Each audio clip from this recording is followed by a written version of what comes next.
Now, joining me on the broadcast today is Dr. Khinvraj Jangid, West Asia expert from OP Jindal Global University. Sir, a very warm welcome to the broadcast. To begin with, what's your assessment of this entire situation that's in front of us right now as far as Israel and Hamas is concerned? And Benjamin Netanyahu has also said that they will immediately resume the negotiations plan, but on Israel's terms. What is this entire situation according to you? What's your assessment?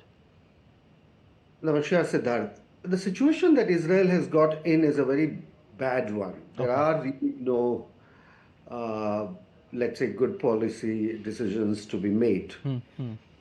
Netanyahu is certainly, pressurizing Hamas with the threat that Gaza City will be now attacked. It's a very serious threat because this is the last stronghold where the hostages are. And so far, Israel hesitated in attacking this particular part of Gaza, keeping in mind that Hamas might harm the hostages in a direct and the last confrontation. However, Hamas has also, in a way, dodged any other pressure that Donald Trump and Israel have been putting for the last 6 months in really coming to terms with any deal. So, Netanyahu's call for attack on Gaza City is critical for the Israelis for two reasons. A, the army chief wasn't sure this is the right decision. Uh, Compromising the lives of the remaining hostages was certainly the number one concern. In fact, demanded the cabinet to then drop the hostage release as one of the goals of the war, because going to Gaza City will not get them free. Second, a week ago, opposing this decision, a public protest happened. Close to 500,000 people, 5 lakh, Yeah. which is 5% of the population of the Israeli state, they came on the streets. Yeah. And that has been a very serious public sentiment against Netanyahu's decision in last 1 year. So I think Netanyahu is now not in a position to deny negotiations. And Hamas really relented immediately and said, we agreed to the ceasefire deal. And they, 3 days back, sent their positive response, to which Israel is now sending a team to negotiate to a location that is yet not known. Maybe they are talking in Cairo, maybe they are talking in Doha. I don't know what will be the outcome. My worst case assumption is that Israel will not go for a partial deal and Gaza City will be attacked. Okay, the Gaza takeover plan, you mean to say. You just talked about, sir, regarding the lives of the hostages. That's number one concern you mentioned. But I believe the entire negotiations are being done because of that.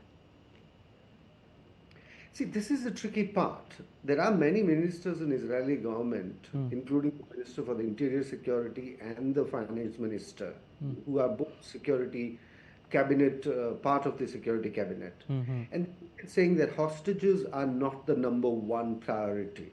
Okay. Taking over the Gaza is their priority. It's a very, very disturbing, in a way, declaration, but it has been publicly out. However, the public is much against this decision of the government. So Netanyahu is, in a way, trying to appear, a moderate figure for the public, saying that no, hostages are still the priority, and they will try to negotiate and make compromise. But it doesn't seem like he will be in a position to do that because A, Hamas doesn't want to really come down off its own demands, which is Hamas is still holding a maximalist position. And Netanyahu might then have a fear of losing the coalition, meaning his government may fall. Though opposition parties, which have been completely, in a way, at the receiving end of many of Netanyahu's decisions, they have still come out and said if the far extremists will make this government fall, they will come to rescue Netanyahu's coalition and they will give him support on the compromise.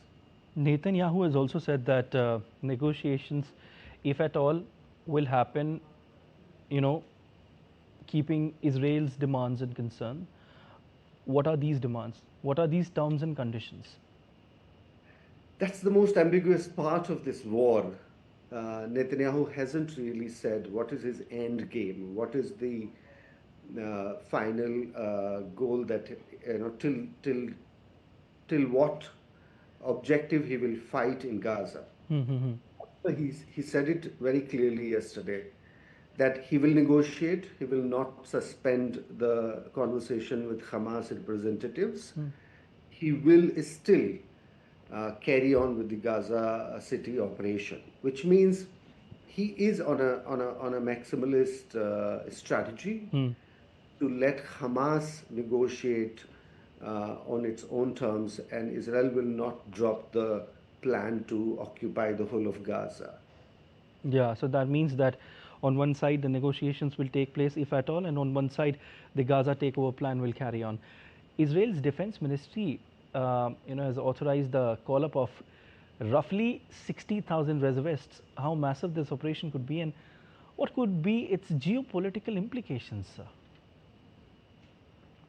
Well, that geopolitically, it's a disaster for many of the allies for Israel in the region.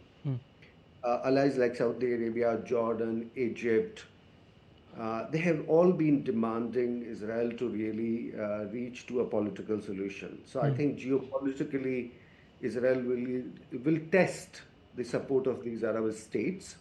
Okay.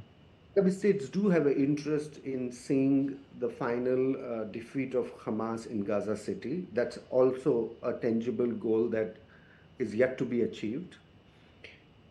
When it comes to calling of the reserved forces in Israel, now within Israel, it's a serious problem. There are many people in Israel in the reserved force who served more than 300 days in Gaza in the last 18 months. So there is real fatigue and disenchantment among the reserve force. And reserve force cannot be really taken for granted by the defense ministry. There are lots of people who are refusing to report. And Israel is trying to not punish all of those people who are refusing to report. Yesterday's news was also that people above the age of 50 are reporting the duty because young ones are really either deeply disillusioned with the government decision, are also very traumatized from whatever they have been in a way witnessing and seeing in Gaza for the last 18 months. And third, they also don't understand till when they have to keep fighting in Gaza. Is it not going to be for years? I think because of the muddiness, because of the ambiguous political position that this government is taking over Gaza, the army is really not sure. And that's why the chief of staff, and let's keep in mind, the chief of staff was appointed just 6 months back by Netanyahu.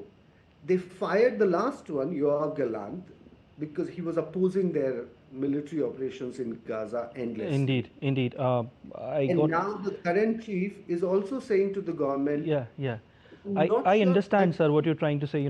This is a very complex situation, and negotiations, if at all, like I was just saying, if negotiations will take place, Israel said that they will happen to the terms acceptable to Israel.